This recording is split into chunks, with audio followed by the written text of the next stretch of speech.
diciamo, convegno sul sottosuolo del nostro territorio e devo dire che vedendo già le fotografie si capisce quante cose non si sanno, quante cose non riusciamo a apprezzare del nostro territorio. Però quello che caratterizza il gruppo di incontro è stato sempre di accompagnare all'esplorazione, all'attività tra virgolette sportiva, che può essere intesa anche l'alpinismo. Abbiamo sempre accompagnato con la voglia di ricerca scientifica e soprattutto anche di comunicazione, quindi di riportare all'esterno quello che poi esploriamo così in tempo. Sì, di Matteo è la rappresentazione di quanto c'è da conoscere ancora nel nostro territorio. Io voglio rispondere, faccio un intervento di routine, cerco di rispondere alle riflessioni di Matteo. In primis, che nasca una collaborazione con il Comune di Astagneto. Sì, dicevamo prima con Nicolai, prima dell'inizio di questa iniziativa, perché credo c'è da lavorare molto. C'è da lavorare molto perché l'aspetto che voi trattate è un aspetto di grande visibilità invece.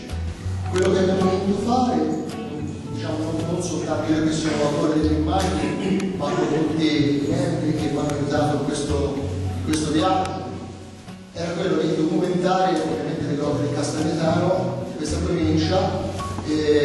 Lo avevamo già fatto, però credo che non fosse stato fatto in maniera esaustiva, e soprattutto l'approccio che avevo avuto, quindi molti anni fa, con questi ambienti musei, era quello prettamente documentativo.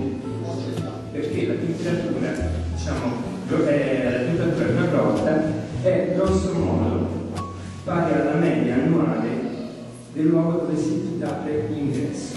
Quindi se nelle nostre zone qua la temperatura di queste grotte in genere è abbastanza alta. L'acqua se ne va in profondità e andandosene in profondità scava la roccia, porta via il calcare e ci apre i vuoti che quindi riusciamo a poi estorsionare l'acqua dall'alto, ha fatto le grotte, l'acqua causa dal basso ha determinato quello che poi l'uomo, i minatori, hanno scavato e quindi le configurazioni sono nel territorio della Toscana, nel centro della Toscana, uno dei ricchissimi giacimenti di rame, di piombo e di argento era effettivamente un punto di forza per chi c'era da parte. Io ho una pronazione del polso, a questo punto il palmo aperto, rivolto verso il basso, vado a spingere e ho questo movimento. Allora, questo movimento, oltre a farmi andare in avanti, ad aumentare